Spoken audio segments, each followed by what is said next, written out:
Hi, I'm Kevin. Welcome to my channel. Today I'm going to be discussing the UTM or Universal Transverse Mercator coordinate system and how you can use it on a topo map.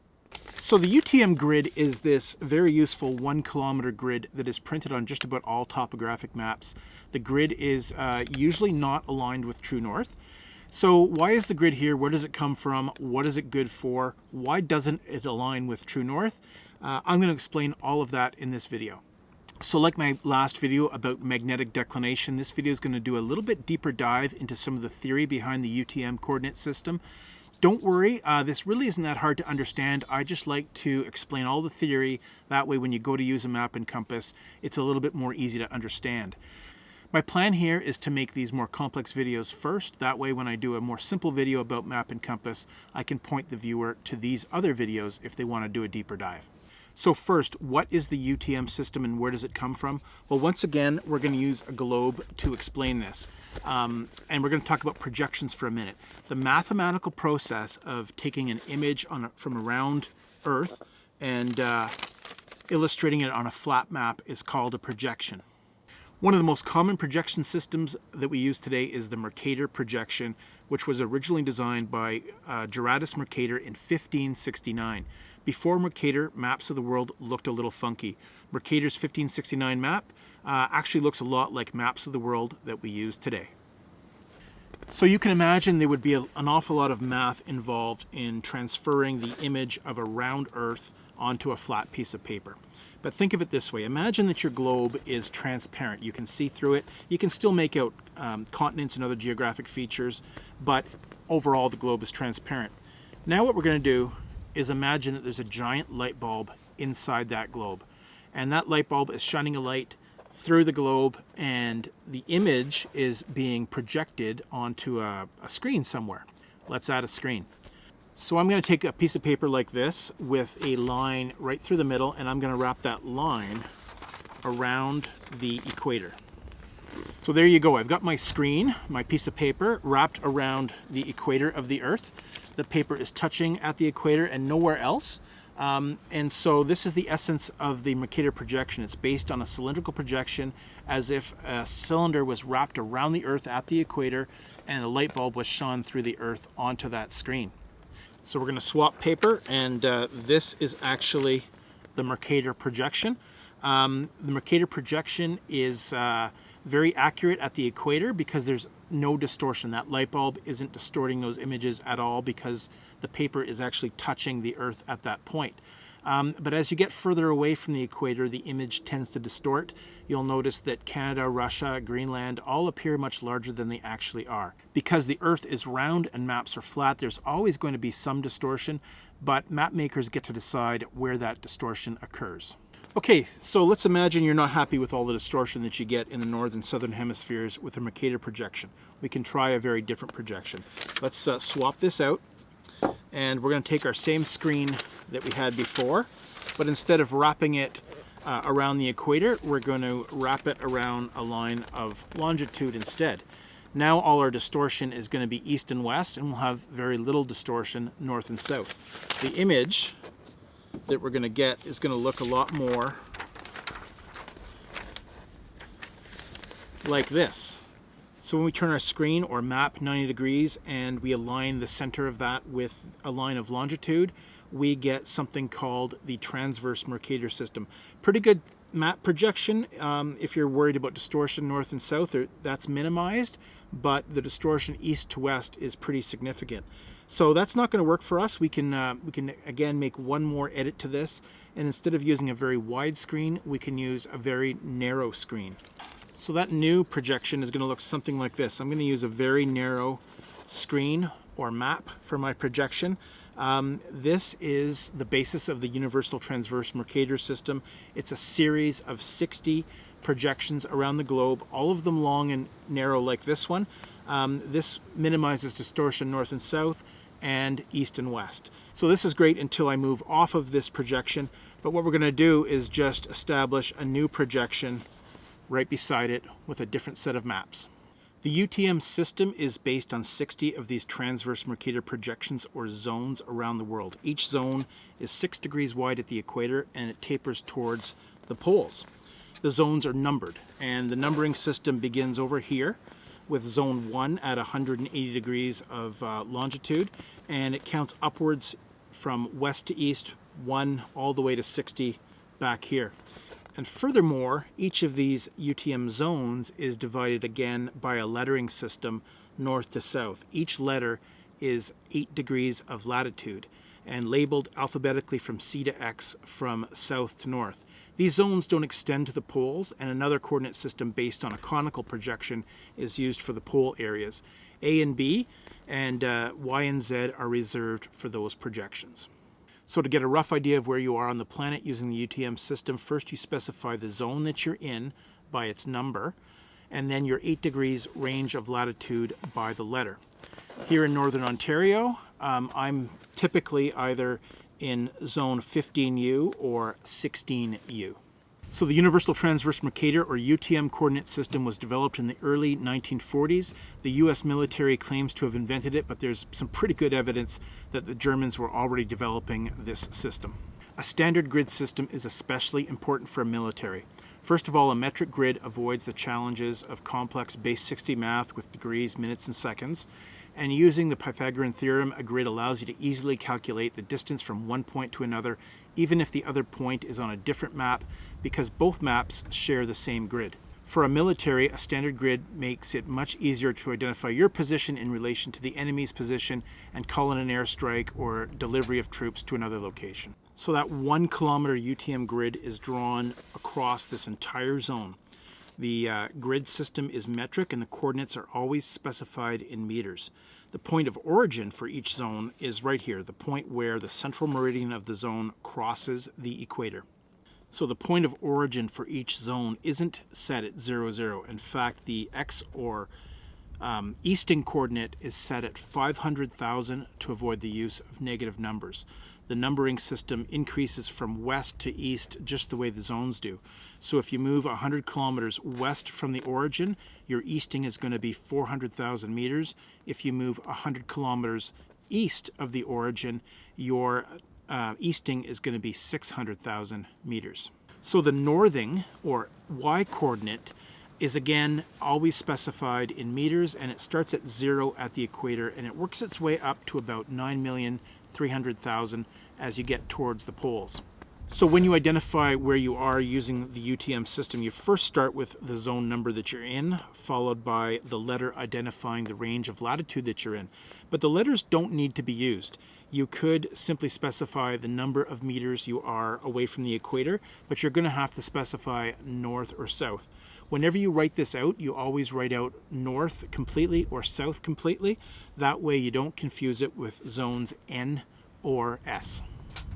So how do we go about using this grid system more operationally? Well, let's pick a point on the map that I've been to before. These are the Barclay Islands in Lake Superior.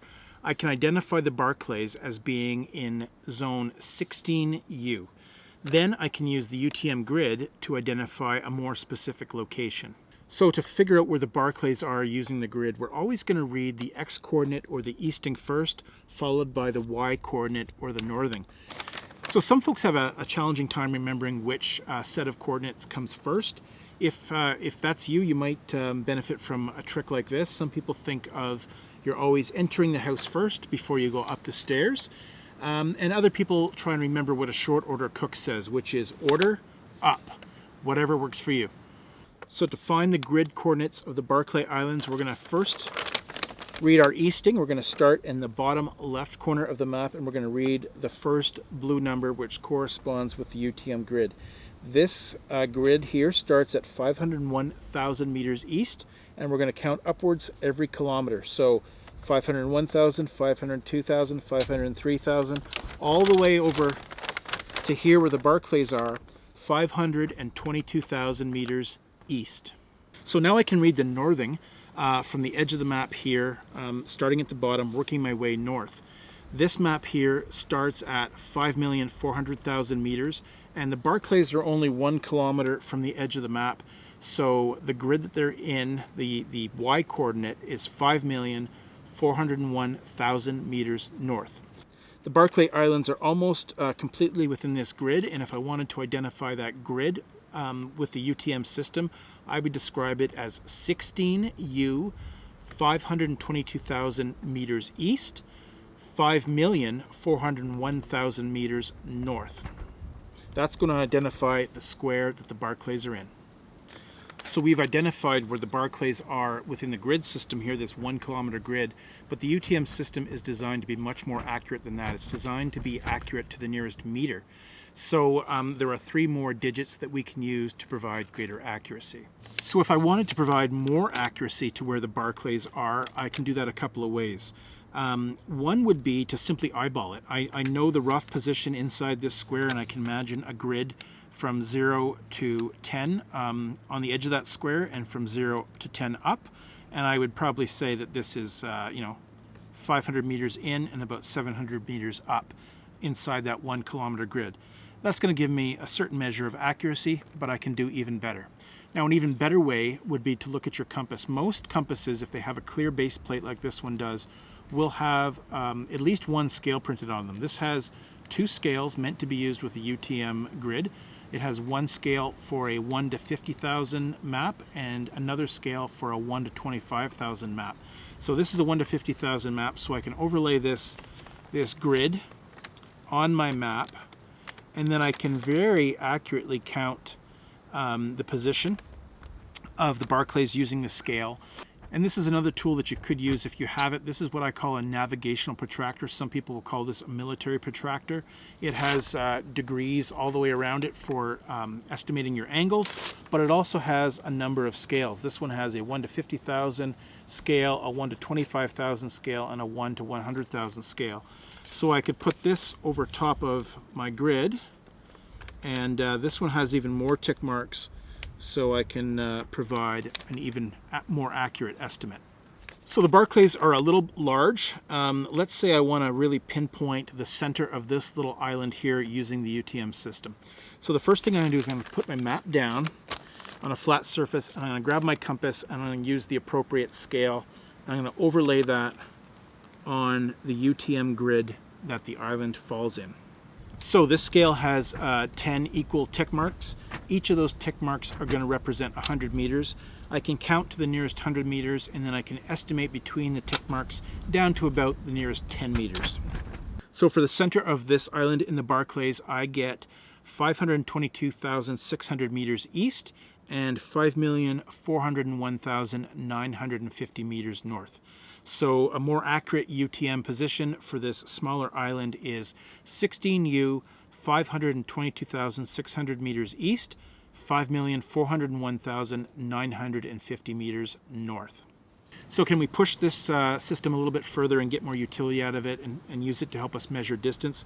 Sure we can. So the Barclays are here, and the day we paddled out, we started way over here at Naze Beach. Naze Beach is located at 16U, 527,500 meters east, 5,403,500 meters north.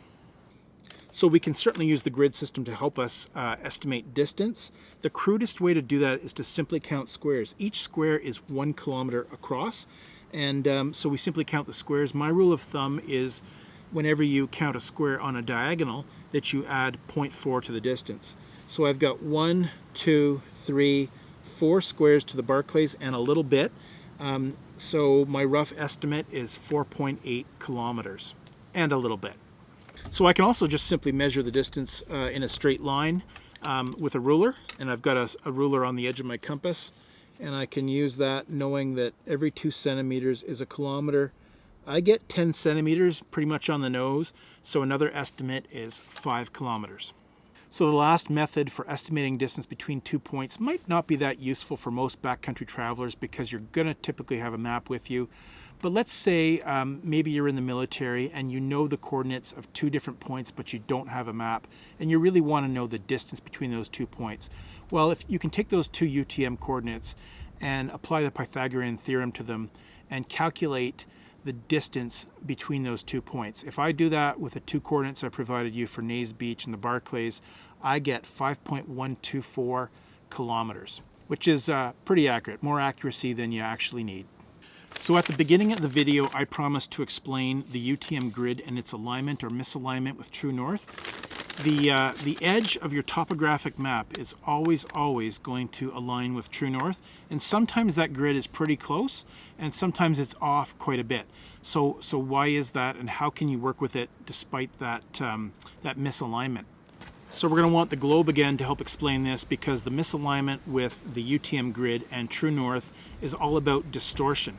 The UTM grid and your topographic map are actually both using the same projection, the Universal Transverse Mercator projection, but the extent or frame of your map has been printed to always align with lines of longitude. So the edge of your map is always a line of longitude, and they always point north. Most 1 to 50,000 Canadian topographic maps like this are 30 minutes of latitude wide, and the UTM zone at the equator is 6 degrees of latitude wide. Now the zones taper as you go further north, so it isn't completely consistent as you get further north, but at the equator, if Canada made maps for the equator, it would take 12 1 to 50,000 topographic maps, 30 minutes of longitude wide, to cover the width of the zone.